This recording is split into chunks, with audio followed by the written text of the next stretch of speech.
you.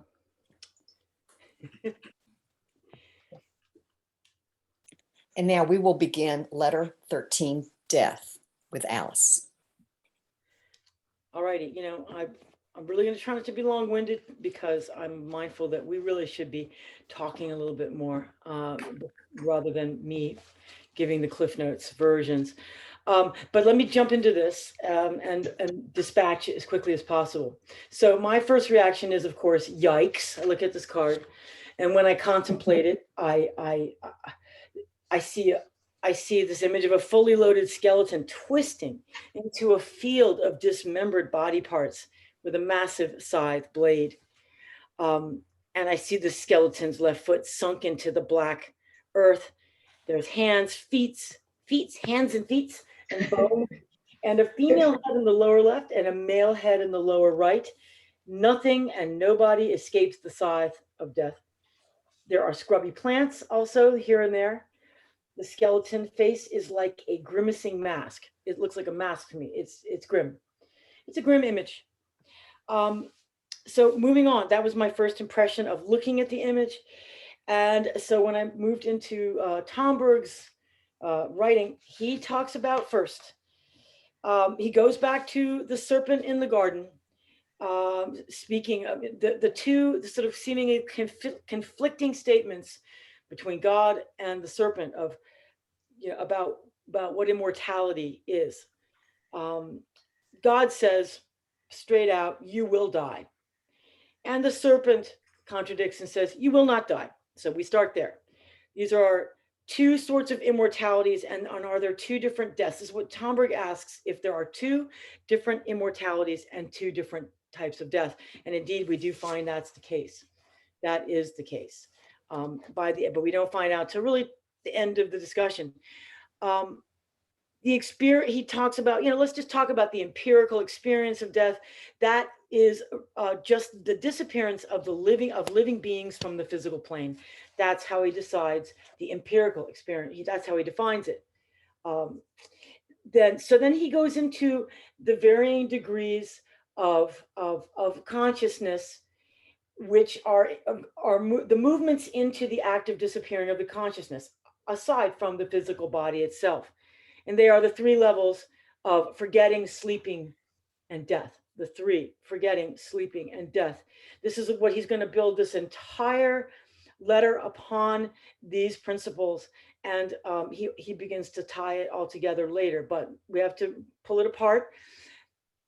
Memory is enfolded in what the action of forgetting is what you retain or lose with regard to your memory.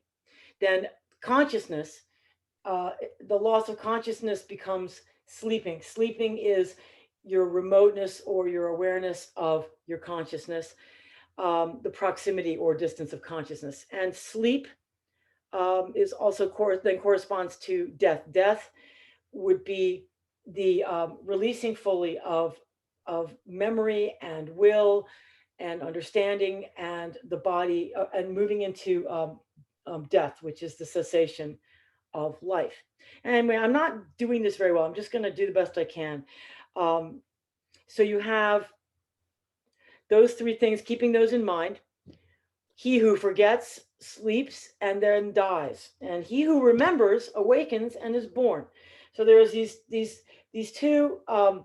Later he puts these into the two pillars of activity, which is the act of moving into death, which is forgetting, sleeping, and then dying, and then the act of, again, this is that motion of respiration, up and down, going up and down the pillars. The act of awaking involves being born, awakening, and remembering, which literally the word remember means to take members and reattach the members. This reminded me of the scripture of the Valley of the Dry Bones, which we also hear every Easter, which is a great resurrection passage. And I can't remember where it was from, and if anybody could find it, I would love the resurrection. These bones live. That's the act of remembering. That's anamnesis. That's the act of literally remembering one's being. And the Valley of the Dry Bones was what I came to, and how appropriate with the death card. But if somebody can find that passage and tell me where it's from, I can't even remember. It should be easy to find. I didn't have time to find it. Remembering and awakening, okay, is blah, blah, blah. I'm just going to skip ahead. There are different types of forgetting. There's intellectual forgetting, which is the typical forgetting of facts, figures, knowledge, things that we store in little pockets in the brain. Then there's psychic forgetting, which is on the level of the soul or the will. Intellectual forgetting happens during organic sleep, and it happens during clinical death. It is the disintegration of the brain itself, or it is the vanishing of the consciousness itself in its physical vessel. Whereas psychic forgetting is different, because it is it has to do with the loss of the entity of the soul or the will, and that is a different kind of forgetting, and indeed a lot more. I would say psychic forgetting implicates has a lot more implications that are more difficult to deal with for a being. So there are levels of awareness. Did anybody find Valley of the Dry Bones by any way, by any chance? Yeah, it's Ezekiel 37. Ezekiel. Do you want to read it really? Is there like a passage that jumps out at you? I'm just crikey, 37. Crikey, sorry, Charlotte. Because I've got a huge, oh yeah, it just says, the hand of the Lord was upon me, and he brought me out by the Spirit of the Lord and set me in the middle of a valley. It was full of bones. He led me back and forth among them, and I saw a great many bones on the floor of the valley, bones that were very dry. He asked of me, Son of man, can these bones live? I said, O sovereign Lord, you alone know. Then he said to me, prophesy to these bones and say to them, dry bones, hear the word of the Lord. And it carries on. Wonderful. That is perfect, because where he says, prophesy to these bones, Son of man, that brings us to that's a premonition of the Lazarus story, yeah, where Jesus cries out with a loud voice and prophesies, these bones live. These bones live by my calling them forth, recalling them in an act of faith, which is sacred magic, the act of faith, drawing Lazarus's life back to him, recalling it. Just another aside, but that's a wonderful passage. That's exactly how I remember it, and I thought that was incredibly pertinent to this. Levels of awakeness. You think of the Buddha as being fully awake.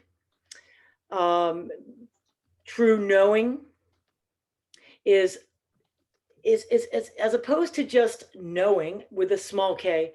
True knowing is understanding what one knows, feeling what one has understood, and putting into practice what one has understood and felt.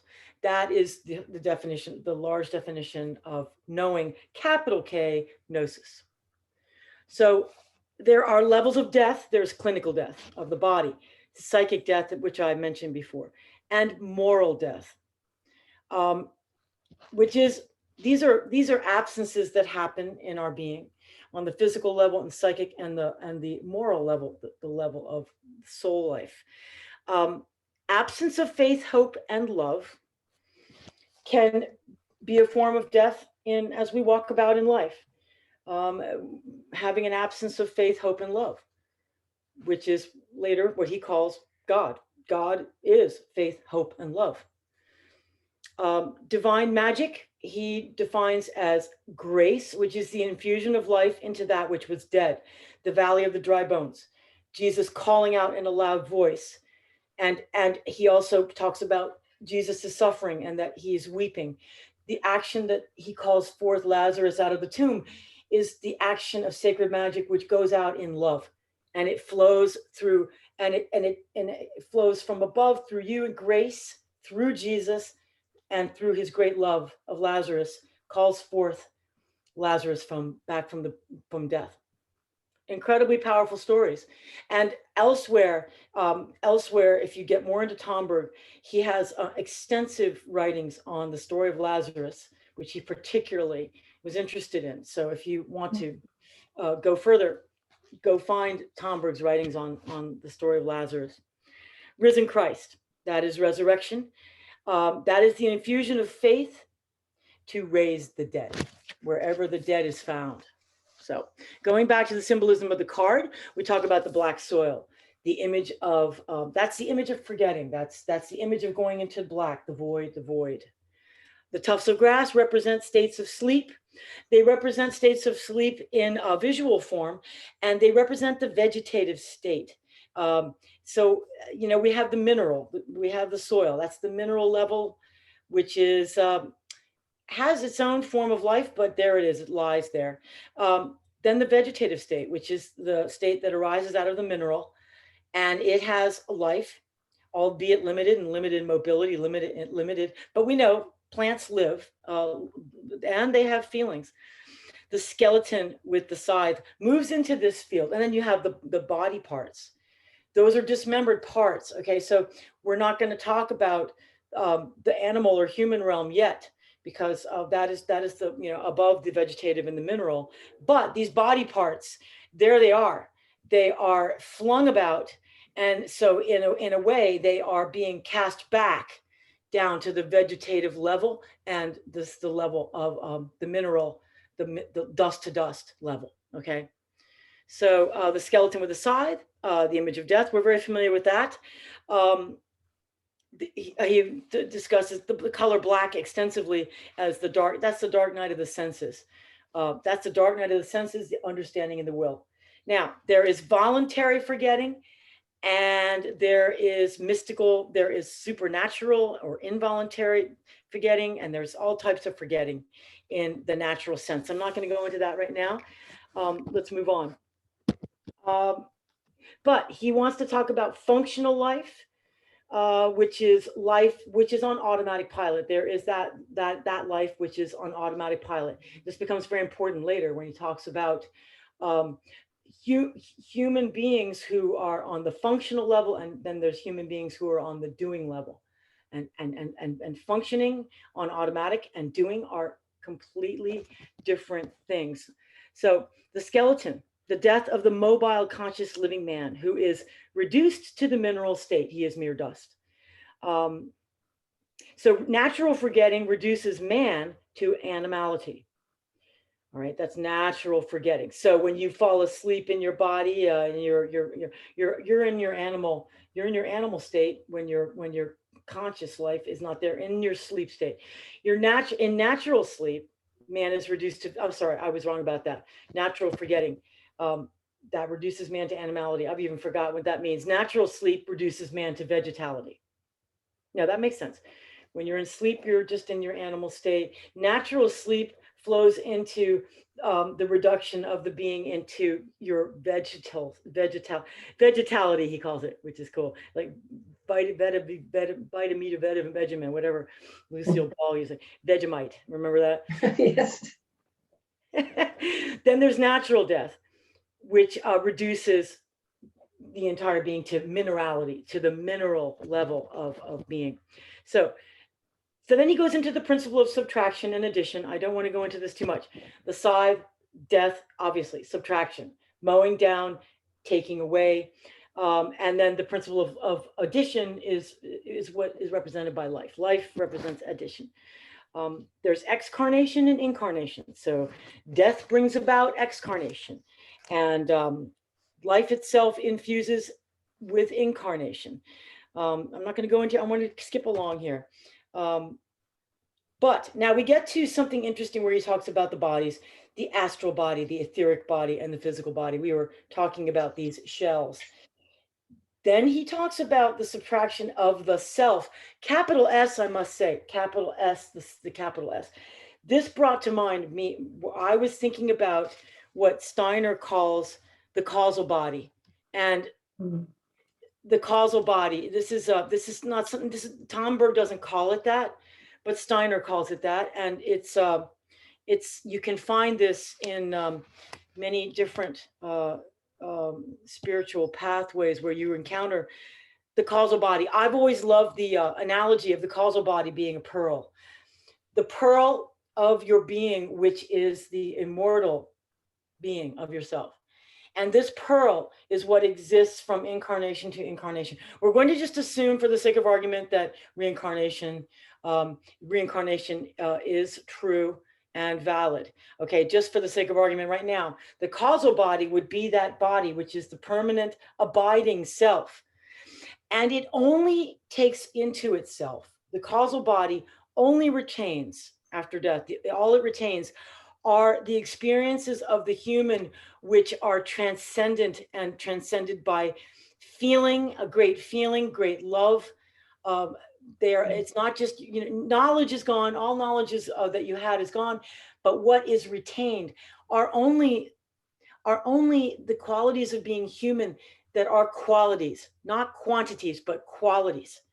And this is what abides from one life to the next. This is what prevails. This is what endures. And it's just the image of the pearl that's just a convenient analogy. Okay. But each life would add another luminescent shell or layer to this building pearl. Okay. So that was, so you've got not only the etheric, the astral, you've then got the causal body, which the causal self, which he doesn't go into here, thank goodness, too much. It's also called the Atman in the yogic tradition. Causal body is the Atman. Okay, maybe you can start to put together these concepts. It's also called the memory body or the karmic body. That's what Tomberg goes on to call it. So we're trying to figure out on the nature of the self. We're trying to figure out, what do I myself know? What do I know? And that is accessing the memory body, the causal body, the body which is your immortal self. We would call it the higher self. Okay, that's where you access what you yourself know. This is knowledge that you have brought from life to life, and you're greatly enriched with each life cycle with this memory body. Memory as magic, affecting the invocation of things from the past and making them present. So memory can be the means by which we affect magic, by invoking things. So, when an author is invoking memories that he has and creating a whole world in a fictional novel with all of the beautiful effects that he creates and evokes in us, that is an act of magic. That's an act of using his memory to conjure imagery and such. And this is what great creative artists do. Memory is what renders past things past. So there was a passage on page 345 that I wanted to look at, and it just says, what is the force at work in the subjective magical operation of remembering? So he poses that question and goes on to answer it here.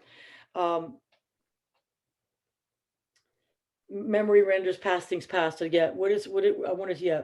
Magic. Firstly, the domain of forgetting and remembering, the memory is the magic in the subjective domain, which affects the evocation of things from the past, and it renders past things present. That just really was an idea that I really enjoyed toying with. And then we move on. Let's move on, because I don't want to keep getting bogged down here. I think the imaginal realm that we often talk about the imaginal realm. I think that this is what we're talking about in conjuring remembrance, living images from the past. It's in that imaginal, and it is art. They are images. We call it imaginal because it is composed of images. Subjective magical operation of remembering. About 4 types of memory: mechanical memory, which is automatic, part of the brain functions; logical memory, which requires some active thinking and putting together of thoughts. It requires critical thinking. And some people can go through life without using any logical memory whatsoever at any moment of their entire lives. They could just go through their whole lives using mechanical, automatic memory. Then there's moral memory, and this is where it gets interesting. And then there's vertical, or what he calls revelatory memory. These are the 4 levels of memory. So we'll go on from there. Mechanical memory is passive. It just happens automatically. It's just laws of association, etc. Logical memory is a little more active, as I said. It requires thinking. It requires conscious effort, pulling things together out of the memory. And then it shifts gears to the moral memory. This is where it gets interesting, because memory working through love, which is fully authentic magical work. It's not at all magic. This is where we become fully conscious and we become aware of moving and movement and feeling things. When Jesus was moved and he wept, he was accessing the moral memory of Lazarus, his moral memory, which was impressed upon his soul, his love of Lazarus. This experience, if you want to just use Jesus as an analogy, if Jesus, the eternal soul, just think of Jesus as a man, as a human. He would take his love of Lazarus and the act of bringing Lazarus back from the dead, that he would add to his causal body. That would be a permanent experience because it's infused with this moral memory, which is an impression upon the soul through unforgettable experiences of aspects of love, friendship, gratitude, affection, respect, admiration. So Jesus's relationship with Lazarus would beautifully illustrate what moral memory is. So I go on to the causal body, and I already explained that. Mechanical memory fades with age. So as we get older, you know, we can't remember names, dates, places. We get really frustrated with our noggin, like, why can't I pull that out? And you might say that that's because as we get older and we add experience upon experience and we're adding layers, we are moving into a different level of our memory. The mechanical memory becomes actually less critical in our lives.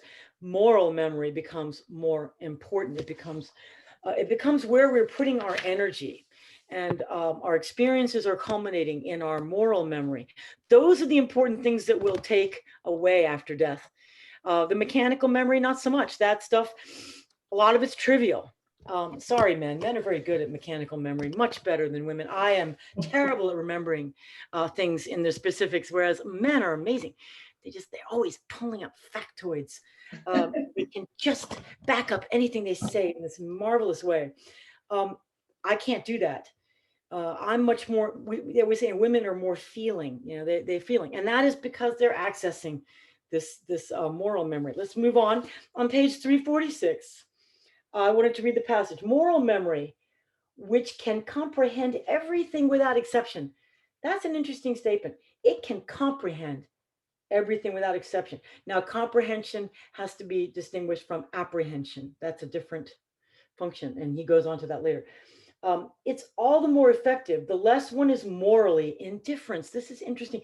Indifference, a lack of moral interest, is the fundamental cause of the lapse of memory, which often takes place in old age.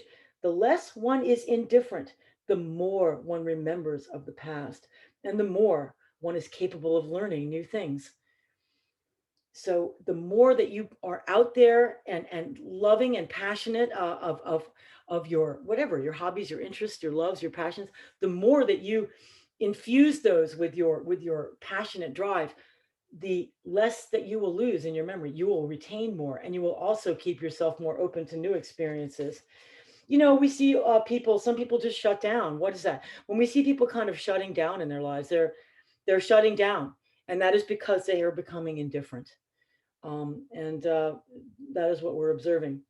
The vertical line here is higher and still higher. So there's vertical memory, which is revelatory memory. I'm going to move into that. You have the higher eye, and he calls it an eye. He calls it an actual eye, and then a lower eye. So we have these, the higher witness and the lower witness.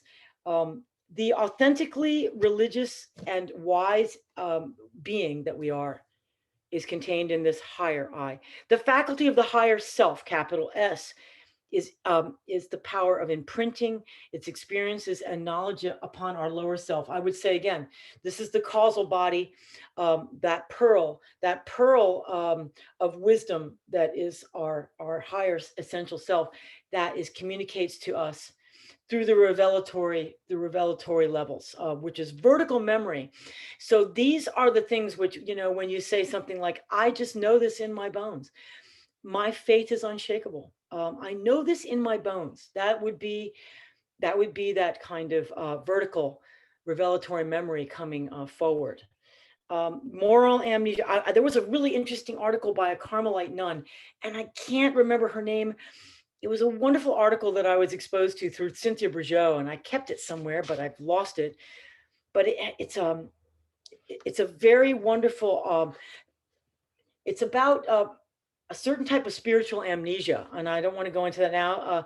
A type of spiritual amnesia, a spiritual forgetting, which is voluntary, and he comes into this later. So we strip away the vertical memory, the more, which is where we take our moral memory, and it takes us there. It is deepened and purified by stripping away distortions and illusions. This is where he goes back to the three vows. Obedience, poverty, and chastity are the tools by which we practice the vows. We practice the vows, and this is not an intellectual activity. They are the act of purification, illumination, and union with God. These are, again, he just keeps repeating these little leitmotifs, these little themes, and you got to just put them into chords, create them into you know, more holographic reality as you read, as you study this. Mechanicalism is that yields no insight. That is what he calls remote. It's sort of remoteness of our automatic thinking processes. It's removed from the realm of thinkability and feelability. He uses these words I think he's making up, but they're very sweet. Thinkability and feelability, okay, into the domain of the unconscious. So automatic activity, automatism of the human being is fully unconscious. And therefore it can be manipulated, and there can be illusions veiled, you know, wrapped around it. It's not conscious, so it's not insightful, right? The phenomenon, he explains the phenomenon of smiling. If you want to explain the mechanics of smiling, yeah, how meaningful is that? You can't explain what mechanics of smiling are unless you bring in another level of understanding, which is the understanding of joy or humor or that sort of thing. So he goes on the principle of the maximum to the minimum. I don't want to go into these too much. Maximum into the minimum, understanding. Understanding things from the minimum to the maximum is not very fruitful, but from the maximum, we can reduce things. We can reduce a smile down to the minimum. The symbol of a smile is packed with the maximum understanding of what a smile is on the human realm, all right? But a robot would not understand what a smile is. And I don't know if you could program, how much you could ever program through is massive amount of AI. I don't know if you could program a robot to really understand what a smile comes from. That would be, to me, that cutting edge of AI there. The force of recall is what he calls love. Love is this force of recall, the story of Lazarus again. Resurrection, we go on, move on. Observe Tomberg's use of analogy on page 349. This is an exact example of the Hermetic method, and that's why I just want to bring it up, because he, you know, when I find him using these methods of the Hermetic method, I just want to highlight them once in a while so you see how he uses it. On page 349 at the top, when he talks about, actually at the bottom, talks about rolling away the stone, that analogy. I'll start here. Here, the force of will and recall in its most complete, most strong, and most elevated manifestation is in love. Blah, blah, blah. Firstly, to come and to arrive is the activity which seeks and finds the last door which separates the recaller from the recalled, the last door. The about 2 miles between Bethany and Jerusalem that the master went in order to arrive at the tomb of Lazarus represent the first effort in the whole operation of recall, that which aims at arriving at the point of maximum approach to the subject of recall. Then rolling away, taking away the stone. This is the effort which vanquishes doubt, depression, fatigue, and lastly, despair. This is the vanquishing of those powers, which are the powers which prevail in death, which bar the way to the recalled, like the stone placed before the tomb. By analogy, one is powerless to recall in the domain of vertical memory and moral memory things that one believes are lost forever, or regarding which one believes that it is impossible to call them to the light of consciousness. That's a beautiful use of analogy, using the image of rolling away the stone. That's just a very good example. I just wanted to bring that up. Crying out with a loud voice, we talked about this. That is the work, the suffering, and the effort, which creates a vibrational resonance in the spiritual realms. It's not the physical voice which is crying out, but what the spiritual realms resound with is when humans put forth effort and through suffering and effort, and when we pray the rosary or apply any discipline of the three vows of working towards purifying, eliminating, or union with God. Those are the voices that are heard on the divine realm, on the higher realms. It's love. I love this quote. It is love which wept and strove to accomplish the miracle of recall from death to life, and which is also the case in recall from forgetfulness to memory. So yes, and then he defines a miracle is to recall, therefore a miracle.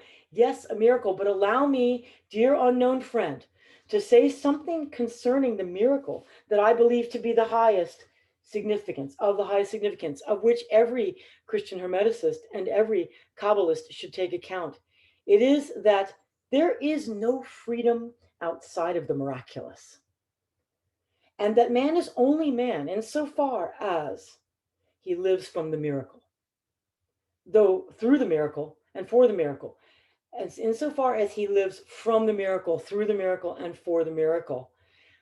All that is not mechanical, physical, psychic, and intellectual is miraculous, and all that is not miraculous is only mechanical, physical, psychic, and intellectual. Freedom is a miracle, and man is only free insofar as he is not a machine, physical, psychic, and intellectual. We have no other choice than between the machine and slavery on the one hand, and the miracle and freedom on the other hand. Powerful passage.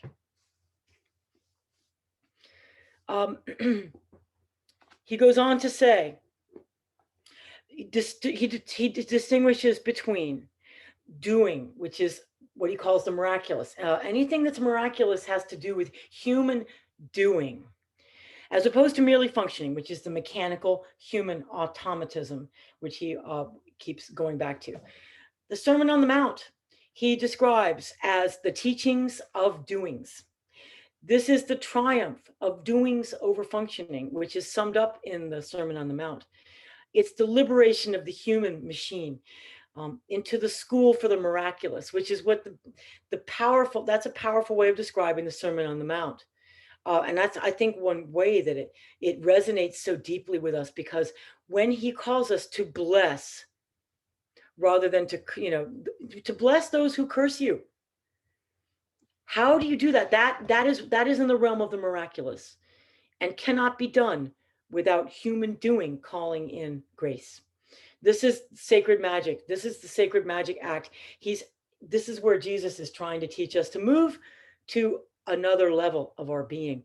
And he's trying to raise our consciousness. The Sermon on the Mount, the Beatitudes, are not merely things that you can stuff into your brain and just go, oh yeah, got it. No, he is trying to raise the level of your being, your very being. It's only through the miracle that true being expresses itself, that the creative word is revealed. He says on page 350, in the beginning was the word, in the Gospel of John. All things were made through the word, and nothing that was made without him. So it goes back to that, and that's not just some sort of metaphysical maxim that's meaningless. It's full of meaning. At the act of recall, doing, miraculous, vertical memory. Okay, so I'm going to move on quickly here. Moral memory. In moral memory, nothing is forgotten.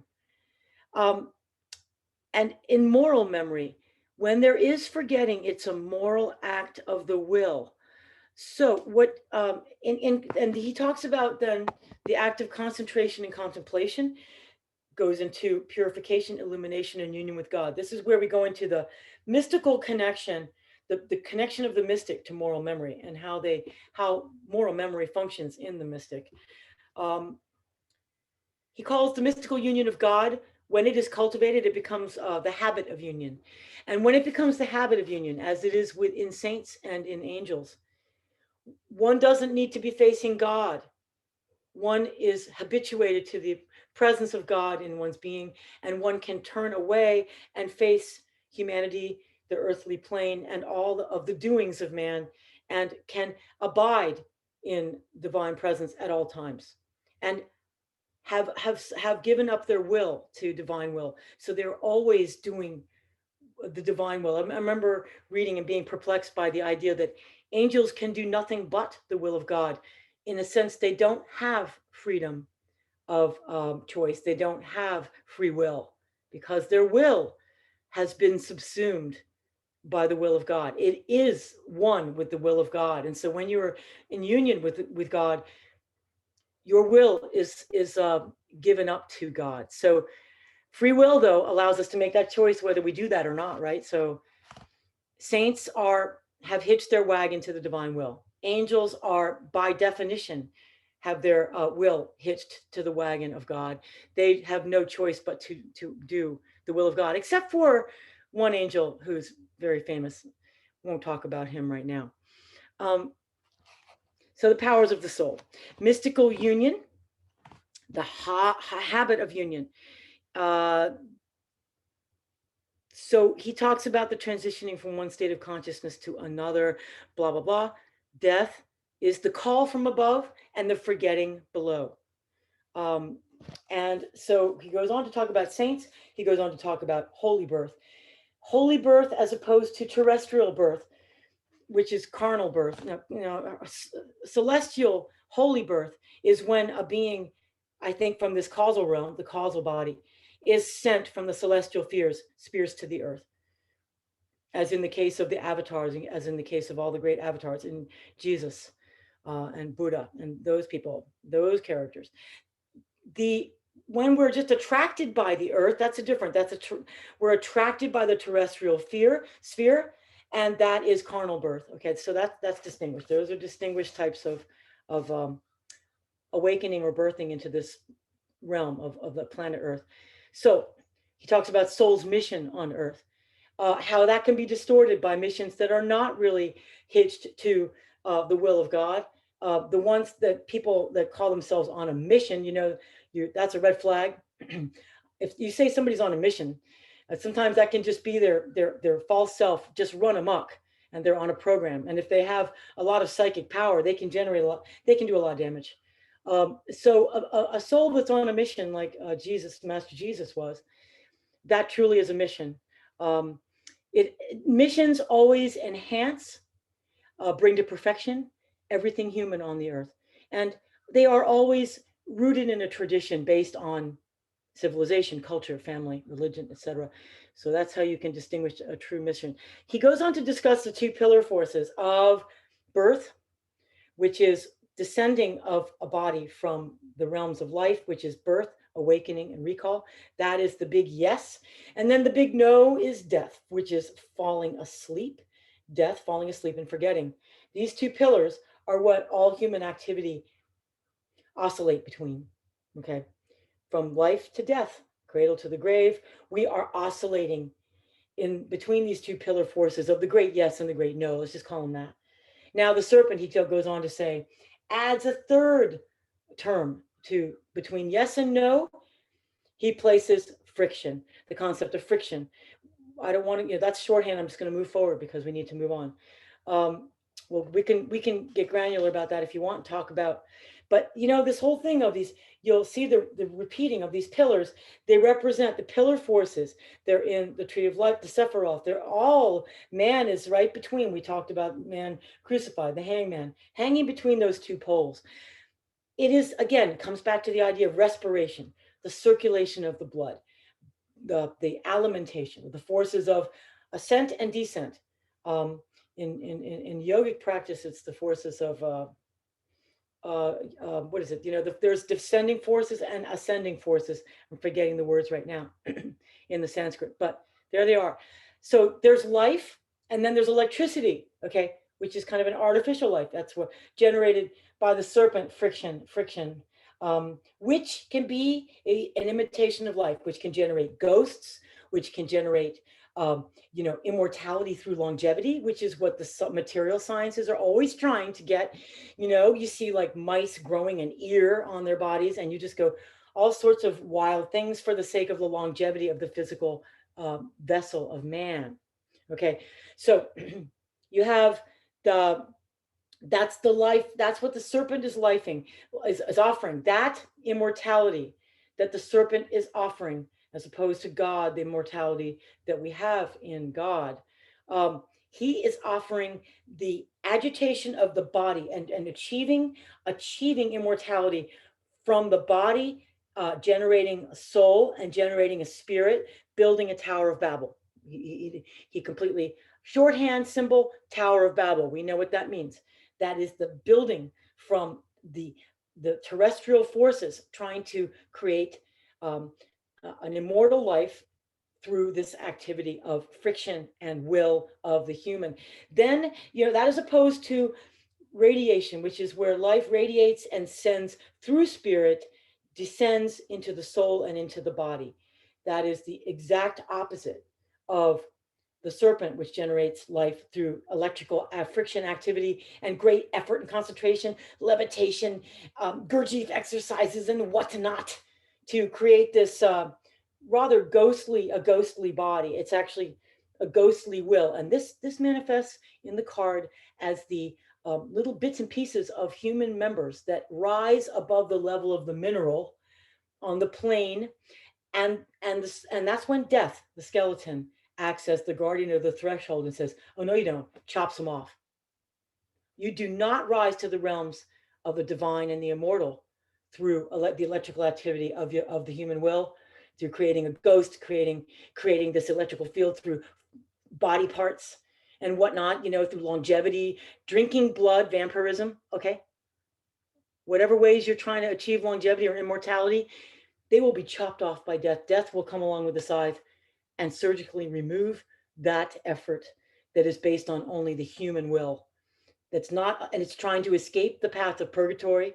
It's trying to escape the path of purification, and it wants to go into the next life without having to do any of that, and just bypass it. This is what the serpent offers. You can bypass the path of illumination, the path of purgatory. You don't have to suffer. Lucifer offers us this path. Mankind, you should not have to suffer. You can just get new body parts, and you can just keep adding on to your physical existence, and you don't need to suffer. You can just go on that way and go on and be immortal that way. Well, the statue of Ozymandias is proof that is not true. Ozymandias ends up as scattered pieces in what is it? I look over the wreck and ruin of here it is. Shelley's poem. I love that poem because it talks about that very thing, which is where everything becomes dismembered and will fall apart if you rely on building the Tower of Babel, any physical edifice, whether it's the temple of the body or any temple that you build out there. It will crumble and it will fall to dust. And the scythe of the reaper makes sure that happens. I finally, it dawned on me what he's talking about is that's the guardian of the threshold. Death, the reaper, is the guardian of the threshold of the spiritual realms, which, and if you read any Steiner, he goes extensively into the lesser guardian of the threshold and the greater guardian of the threshold. I'm not going there, but I used to be very frightened of those thoughts. When I would read that stuff, I go, wow, guardian of the threshold. It sounded absolutely terrifying. So anyway, he distinguishes again between virgin life, which is radiation from the spiritual and divine spheres is always radiates, and electricity from the serpent always is a crystallization effort. It's the act of enfoldment. It is affected through friction. And he goes on and on and on about the, I don't want to go into it, the schools of friction crystallization, as in Gurdjieff. Then he goes on to ghosts. He talks about ghosts. There's materialistic science, which is the creation of the Tower of Babel I talked about, longevity, victory over death through human science without mysticism and without God. This is death. This is the way of death, and it will only ever be the way of death. So he goes into the dangers of reincarnation doctrine and why this has been suppressed, why it may have been suppressed in the traditions of the Western churches. That's heavy stuff. That's in page 361 and 62. I'm not going to go there right now. But there's a great quote on page 363 that I wanted to read. And I'm almost done, believe it or not, almost done. It is not phantoms and ghosts which are the source of certainty of survival or immortality. The source of this certainty is found elsewhere. Where then? In the experience of the kernel of the human being and his relationship with the breath, light, and warmth of God. That's beautiful. Beautiful line. The kernel of the human being and his relationship with the breath, light, and warmth of God. That sums it up right there. That's the path of life, the way, the truth, and the life, as opposed to the way of death. Then he goes on to, I'm just going to skip this part. He talks about Descartes and Kant. He's talking about different, the resurrection is not only the triumph of life over death, but moreover, the triumph of life, capital L over life, small l, small l. That is an important precept. Then he goes on to, as he always does, you might notice the structure of these letters is really always similar. He talks about Christian scripture, and then he'll go into philosophical schools of thought, and then he will always wrap it up into a nice package at the end, applying this to the overall Hermetic philosophy and principles of the Hermetic path, which he wants you to understand fully in its full complexity.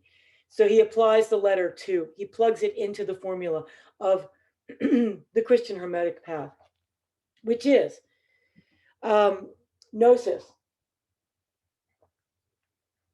He distinguishes between pure mysticism, which is ineffable and inexpressible. The mysticism of the mystic, the pure mystic, is almost inexpressible. Okay, that is inexpressible. That is union with God. That's inexpressible.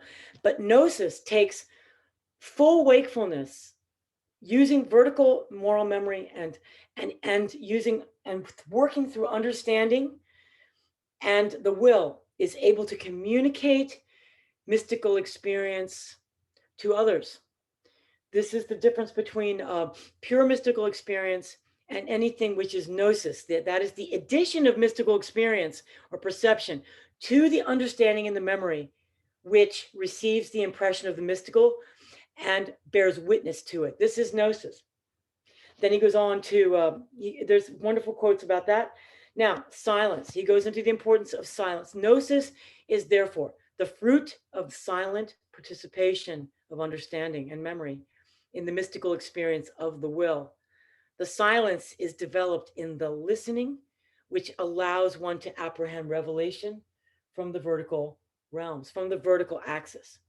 Sacred magic, he goes on to say, is will, understanding, and memory in harmony and union with God, in the interaction of interaction with your world, with your neighbors, and with nature. Sacred magic is the putting into action of what the mystic contemplates and what the Gnostic apprehends through revelation. So this is the synthesis of these. The Hermetic philosophy is then added in, which is added onto the other two, in accord with earthly life and the sciences. That's the bigger picture. That's the Hermetic approach to earthly life will always be seen through the focus of sacred magic and Gnostic approach.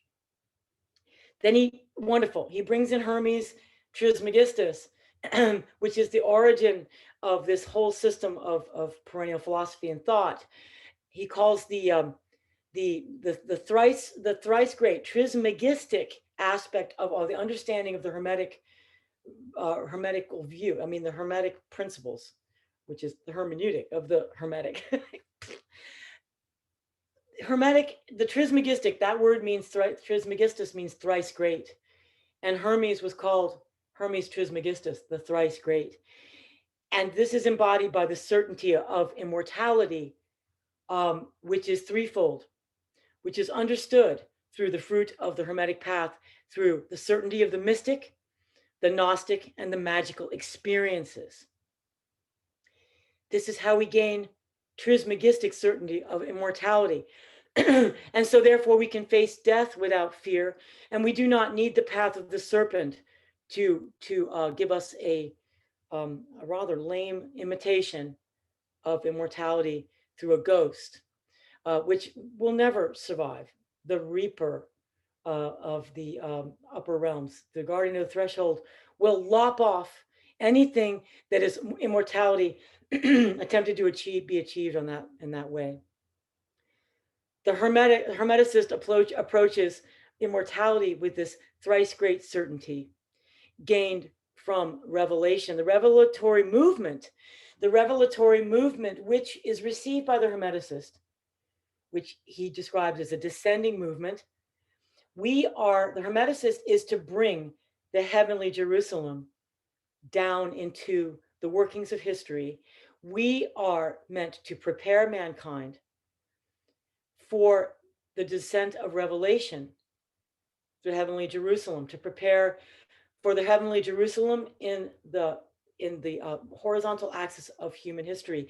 That is what the Hermeticist's mission is, as opposed to the Tower of Babel, which is the exact opposite movement of trying to build things on this plane which ascend to the heavens. Impossible. You cannot build the heavenly Jerusalem through the Tower of Babel. It is simply impossible. So death is the guardian of the threshold. We can discuss that, the surgeon, the spiritual realms in the cosmic hospital. In sum, mysticism, gnosis, magic is the path or death. Thank you.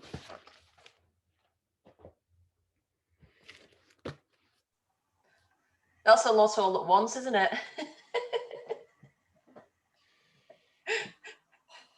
A crash. I love the fact that mind blown. I'm forced to read the entire letter. This is the only way I would do it. I tell you, if I admire you guys, because if I didn't have to do that, I don't think I could have gotten through. I was cramming this last night, and I was going, oh my God, I have to stop. And then I finished this morning. I finished reading this letter 5 minutes before this meeting. I love this letter. This has got some parts that have stayed with me since I first read Meditations on the Tarot about 25 years ago, because he sometimes just comes out with these amazing insights which just are so profound and the whole idea of we remember, we awaken and we live, or we sleep, we forget and we die, has just always stayed with me as a metaphor for the whole Christian experience, the whole spiritual experience. And I love the fact he encapsulated this. I think actually in this letter, he really kind of brings something new to, I often talk about the earlier influences on Tomberg, because there's such a big influence in especially the earlier letters. But I think with this letter on death, he enormously builds on the work of Mebes and others who really focused on the reincarnation aspect. And I think we're rather dry, whereas he, by bringing this whole discussion of reincarnation versus resurrection, the horizontal memory versus the memory, he just shows why the Christian imperative, is so magical in this context. And I love the way that, having made that distinction between sleeping and awakening, he then sort of brings it all back round at the end and sort of talks about how at the end of our life, as a, of an initiatory life or a path walking life, you eventually then forget the world, and the forgetting becomes the good thing. Was it Buddha who said to forgive is good, to forget is better? So when we finally get to the end, we can forget, but this time forget the world. Whereas during our life, we were charged with remembering remembering God, remembering our divine origins. I think that whole idea of remembrance being in the realm of the supernatural is really powerful, and that's quite a good hook for the whole of the arcanum. I mean, I actually used to think very often that the maxim "I think, therefore I am" should have been "I remember, therefore I am," because the whole of the work, really, we can't actually be taught it, can we? We have to remember it within ourselves. And I think that's what, I think that's perhaps the main thing I took from this letter, having read it. And I also loved his explanation of the Trismegistus of being mystical Gnostic magic. You think, oh, that's so obvious. Now you've said it. Exactly. So I really enjoyed that. I think it's good. I think he brings a lot to the whole of the teaching with this letter, a lot more than others have done in the same school. I want to add that the essential message I got from the Carmelite nun who wrote about spiritual forgetting was about this, where the will, it is the will added unto and being in alignment with God, which allows us to, for instance, forgive somebody else. The act of forgiving somebody who's trespassed against us is a conscious act of forgetting, using the will. It is a conscious, that is a spiritual level of forgetting. And that is a very important thing to understand. Tomberg touches on that, but this Carmelite nun, if I can remember her name, I'll keep working on it. She wrote a whole article on this very subject, the importance of learning the art of spiritual forgetting. It's like a letting go, isn't it? It's letting go. Exactly. Yeah, that is good. Yeah, letting go and letting God, as the sort of cliche goes. Also in this letter, he goes back to, because I think if you remember when we did the Hanged Man, and he was talking about the value of symbols, he goes into this again in the Death Arcanum, and I kind of highlighted this. What does he say? It says, Gnosis, which it goes without saying, has nothing to do with any method borrowed from the teaching of Gnostic sects or articles of faith, is the contribution of mystical experience to understanding and memory. It's distinguished from pure mysticism in that the latter amounts to the experience in which the will, purified and illumined, is in union with the divine, whilst understanding and memory are excluded from it and remain outside of the threshold of mystic experience. And it is precisely the facts of the non-participation of understanding and memory in mystical experience which renders it inexpressible and incommunicable. Gnosis, on the other hand, is the same mystical experience with the participation of understanding and memory, which pass the threshold together with the will and remain in a state of wakefulness. It is schooling by means of symbolism, which renders them capable, hang on, something's just come off my screen, then capable, that's it, capable of participating in the mystical experience of the will without lapsing. They participate only as witnesses, they maintain complete silence and only play the role of a mirror. But the result of their presence of witnesses to the mystical experience of the will is the ability to express and communicate this experience. This is because understanding and memory have received an impression of it. And the impression is what we understand here by gnosis. I think that's a very, that's where he's again looking at that gift of black perfection, which is such a kind of magical term, which can be hard to penetrate. But I think that's where he's explaining what it is, as he does in the Hanged Man letter, through symbols, about why symbols are important. And in this case, when it comes to memory. I would say that the black soil, it just came to me that the black soil is kind of the exact inverse of the perfect blackness of mystical, of that mystical perception. It's kind of the exact inverse. It's yeah, we're sort of like a lemniscate, aren't we? It's what the serpent the only thing the serpent can create. The serpent can never create the perfect night, the black night. The serpent can only create that black soil, which will consume you and swallow you up. And it's interesting he makes so much of, I know that you couldn't go into it all, but the whole Gurdjieff school, because think we've discussed this before about how also anthroposophists, I've heard people talk about Gurdjieff as the blackest of sorcerers, you know, quite extreme language. Tomberg doesn't do that. He actually talks about his great sense of humor and him being a very pleasant person. Yeah, he's a nice guy. He's a nice guy. But he's doing black magic, you know, and it's kind of this whole, he's incredibly materialistic. And that's quite interesting because obviously Gurdjieff has spawned an enormous school, very highly respected, and, you know, something that works, you know, you might say.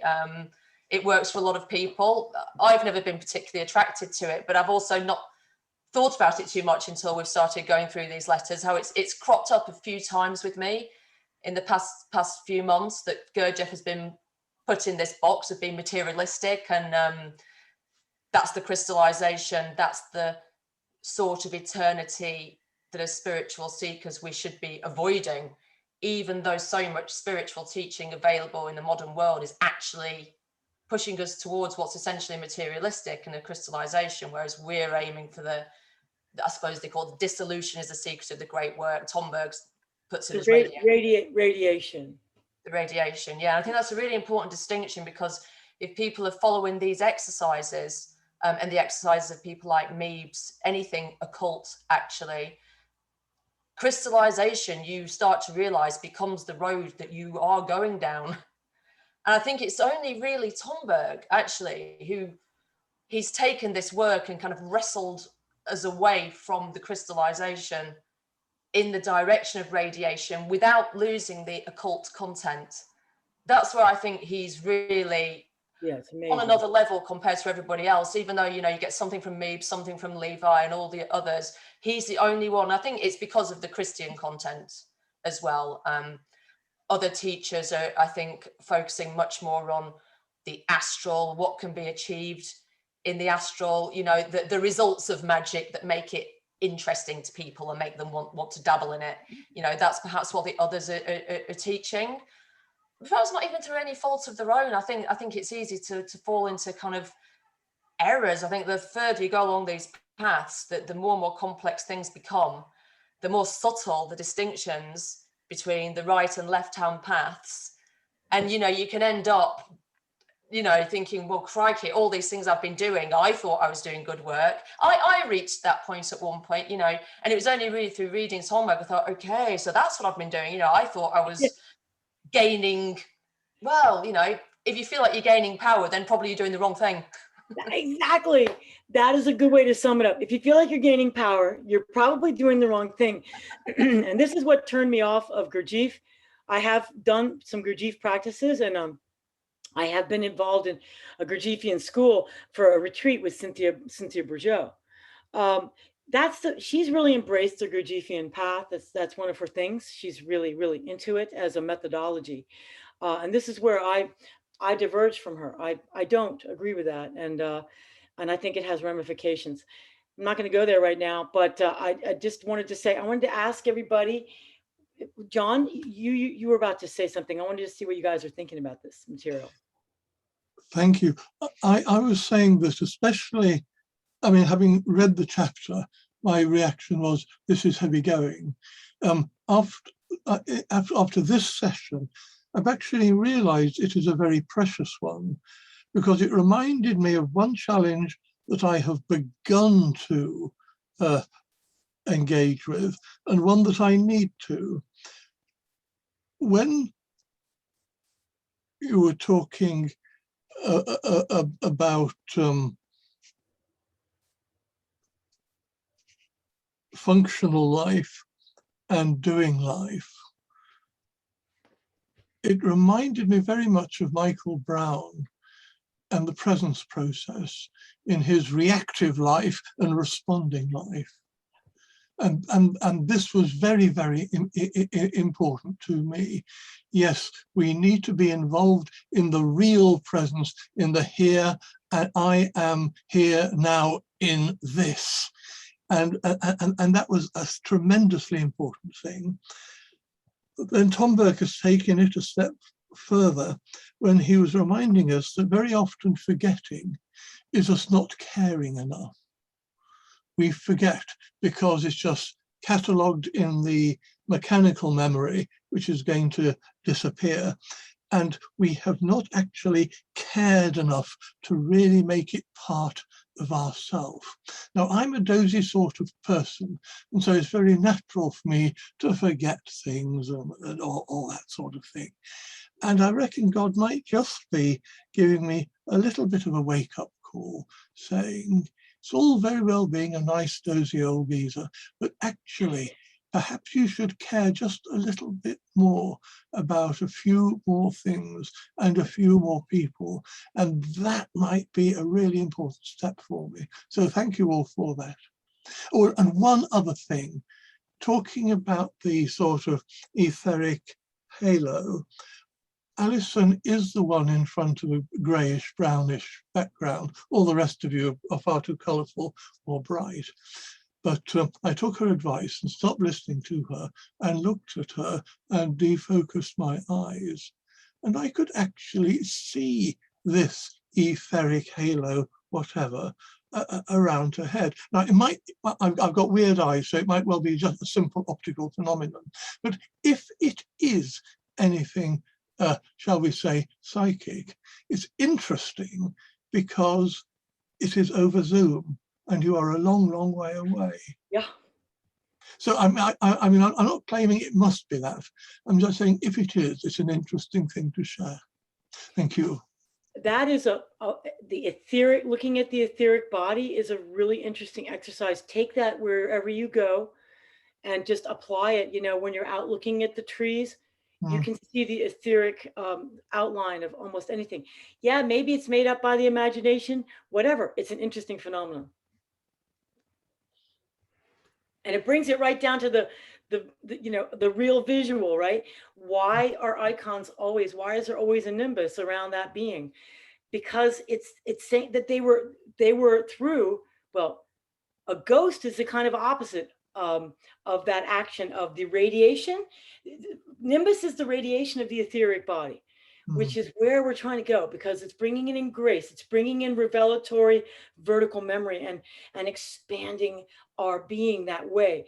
The ghost generated by a Gurdjieffian friction, the ghost person, their etheric body would always just stay kind of tight, and it would not radiate, and it would just be kind of a replica, a double of that body, and it would just be ghostly.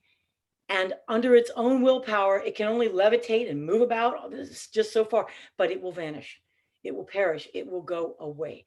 But that radiation that we create, we're generating those luminous layers that go up to the causal body, the permanent immortal soul.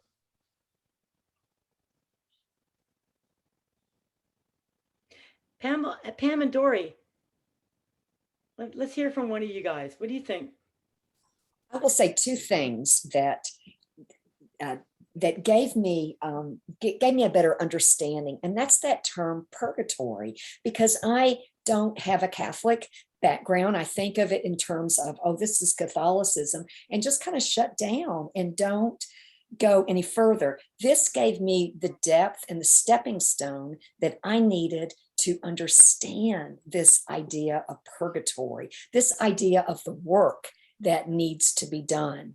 So that was very helpful. And the second thing was that it's very worth it to go to the end of the chapter, because it was not until the last page that it pulled together this idea of the surgeon and all of these figures at the bottom of this card made sense. It caused the entire letter to make sense and give it a depth that I didn't have before. I just had confusion before.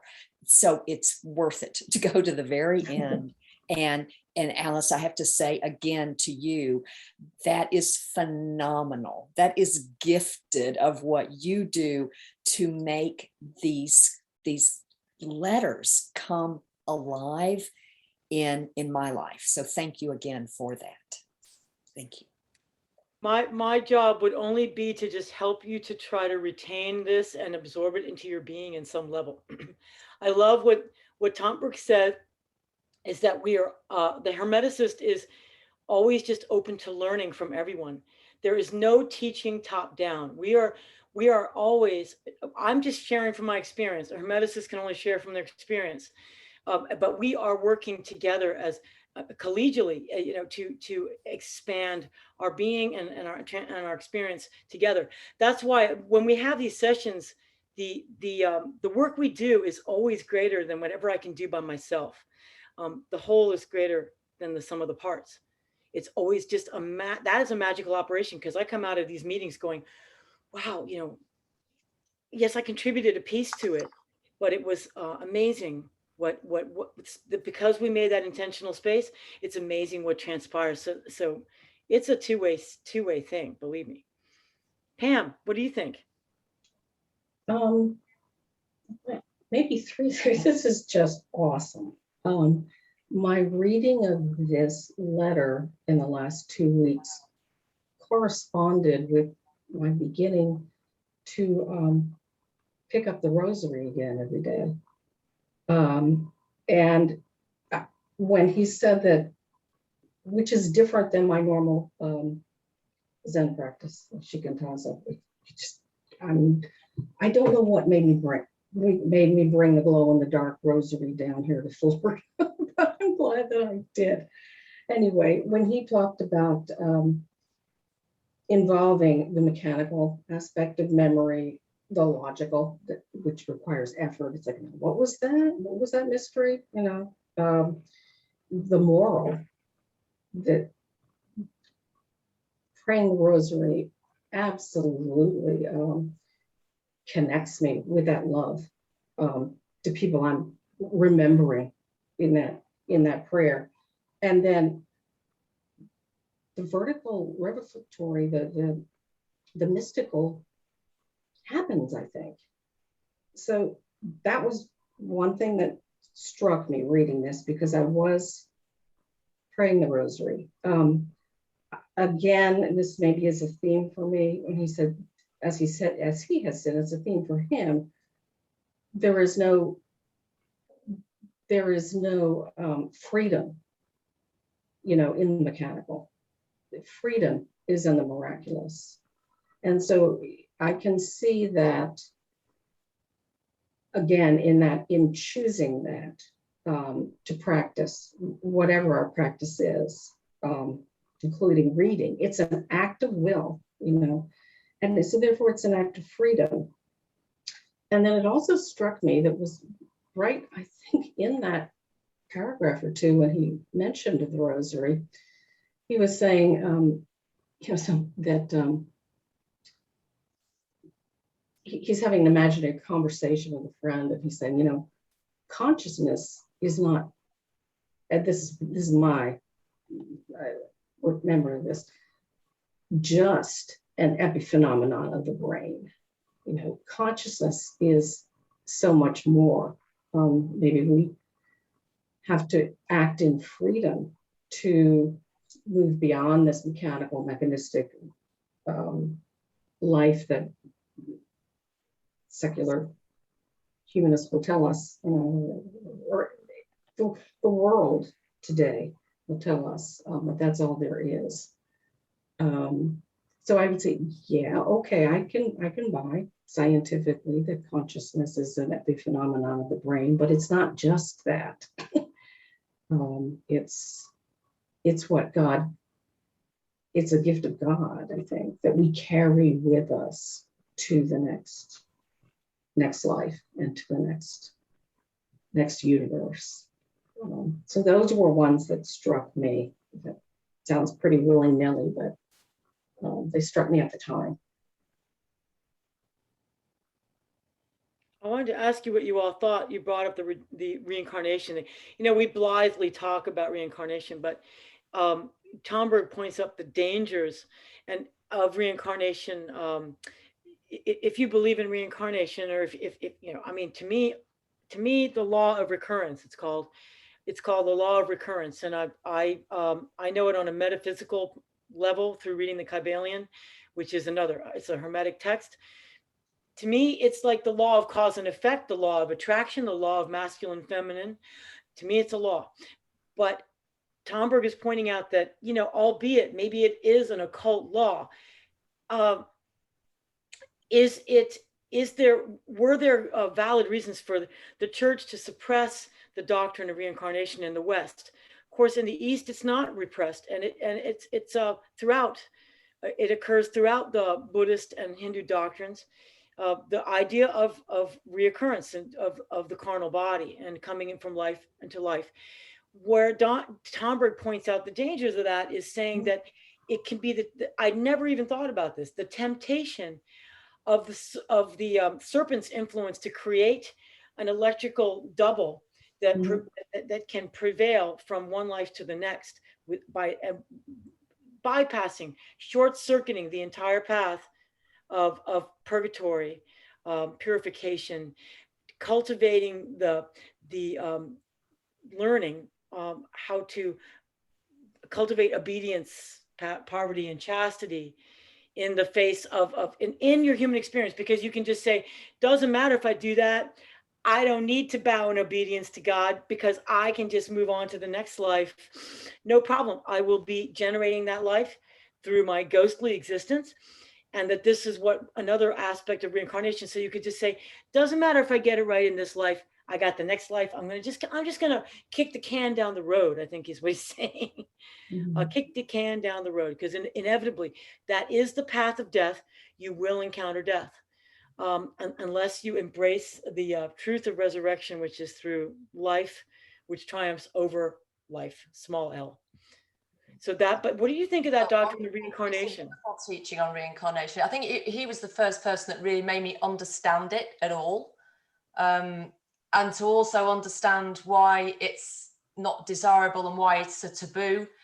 I think he really brings something new again to the whole occult field, because so much occult teaching is about reincarnation, isn't it? You know, Rudolf Steiner, there's whole volumes written about reincarnation, and there's such a focus on it. And, you know, with Tomberg, he doesn't deny it. I think he says it's reality, but not the ideal, doesn't he? Which I just think it sums it up. And like you just said, he explains perfectly why, you know, yes, this happens. And I think he also says that sometimes under certain conditions, people will remember their past lives.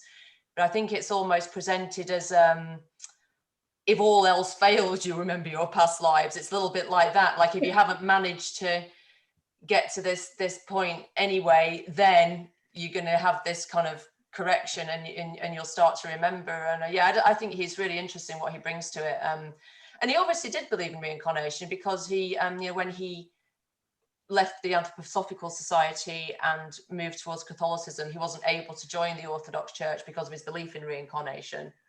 And the Catholic priest apparently was just willing to just take him anyway. So yeah, he did have that knowledge himself, but he doesn't promote it like other occultists do, because that's one of the hooks, isn't it, that often gains followers. Oh, let's learn about our past lives. And it holds a real fascination for people, you know, in the New Age community, people who perhaps don't have a traditional religion. That's one of the things that is really fascinating to them. And I think he explains that where nobody else really does. I've never read anybody explain it like he has. I know, because he's saying it's one of the main glamours and illusions that the serpent offers, and so many people fall into that pit that the false self will just glom onto the idea of that, like, I was Cleopatra in a past life, therefore how many Mary Magdalenes? It's always a big one, isn't it? It's always Marie Antoinette or Cleopatra. Yeah, exactly. You're not ever some, you know, random toiler in the field in a feudal, you know. There was interesting. I studied with the elder. This is another interesting about reincarnation. When I was studying with the Elder Brothers of Humanity, they the Beehive, they talked about reincarnation, but it was interesting what they said. They said that, and I don't know if this is true or not, no way to prove any of it, but they assert that, you know, people might think, oh, well, I was, you know, this is who I was in the Revolutionary War. This is who I was in the Civil War. And I've reincarnated and I've recycled back.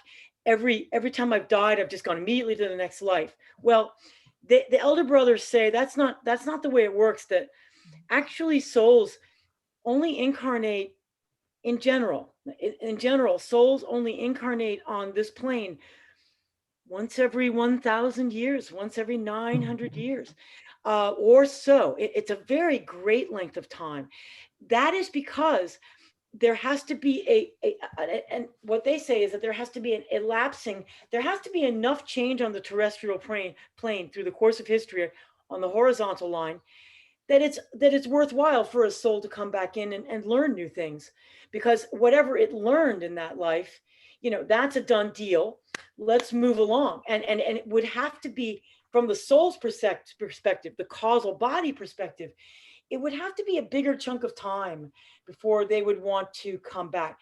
Now, that might be true with souls that have recycled and have reached a certain level of wisdom or religious truth, that they don't need to cycle back that often. But those who are maybe younger souls, as they call them, maybe they need to cycle back more frequently, because there's a lot that they're learning on this plane, and the mortal coil is not alive long enough for them to take it all in, and so they have to cycle back more frequently. So that, again, that's something that is an interesting thing to contemplate. Or maybe they died prematurely or violently or committed suicide. I always think it's interesting, because sometimes children have very interesting past life memories, don't they?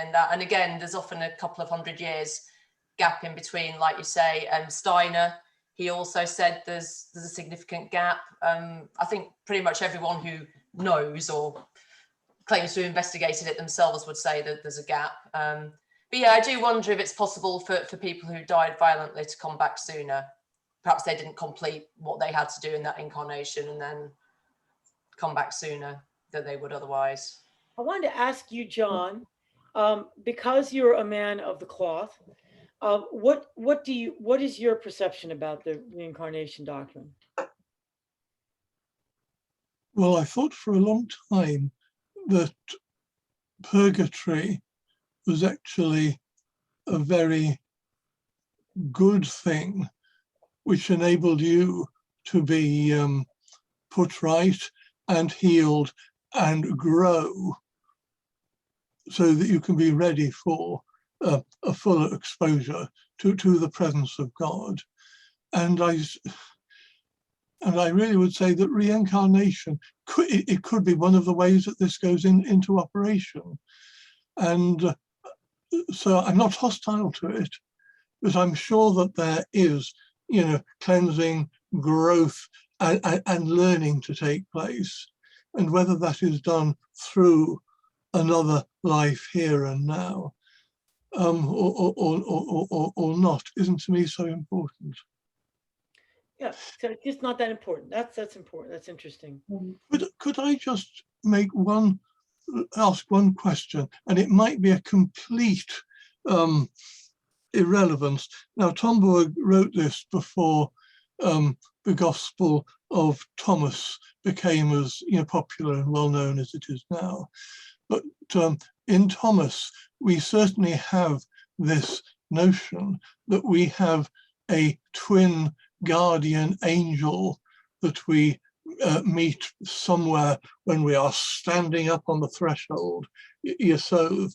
And the idea is that we become an organic whole with each other while maintaining our proper distinctiveness. That seems to be the way that sort of God works. We are not, our bodies are composed of millions and millions of separate cells, which are perfectly valid entities in themselves, but they are also part of the us, which means you and me and everything else. Now, so if there's anything in this idea of our twin angel and us growing together, then I noticed that Tomberg was talking about free will and how, angels, they do the right thing, but perhaps they don't have much, choice in this.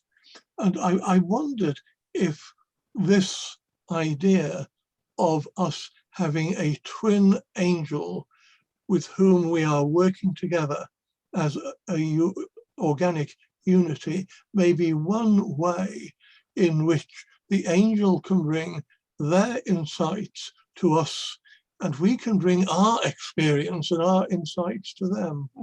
Does this make sense at all or not?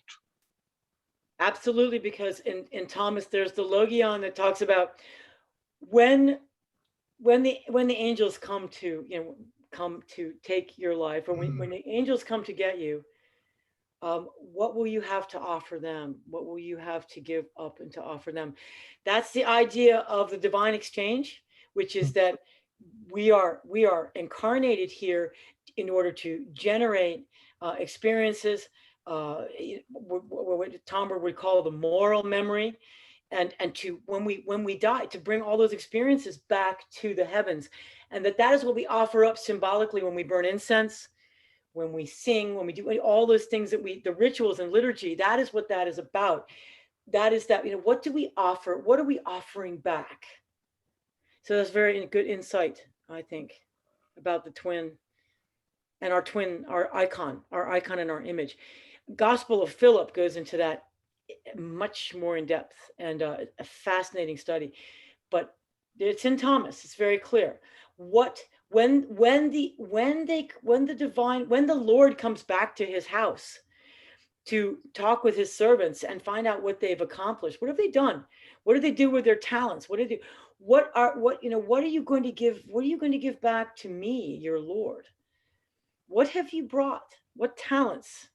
What riches have you mined while you were on earth?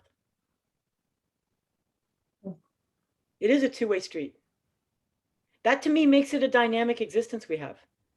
And that to me offers meaning to my life. It may be the school of hard knocks on this planet, but I know. And for me, it's been the school of hard knocks, as they say. But I'm hoping to take back great riches to the heavens. That's the reaper. There again, death with the scythe. It's grim, but you also have to realize it's inevitable. The reaper is going to come. And the reaper himself, death is an angel. Death is an angel coming to find out and to reap what is rightly belonging to the heavenly realms.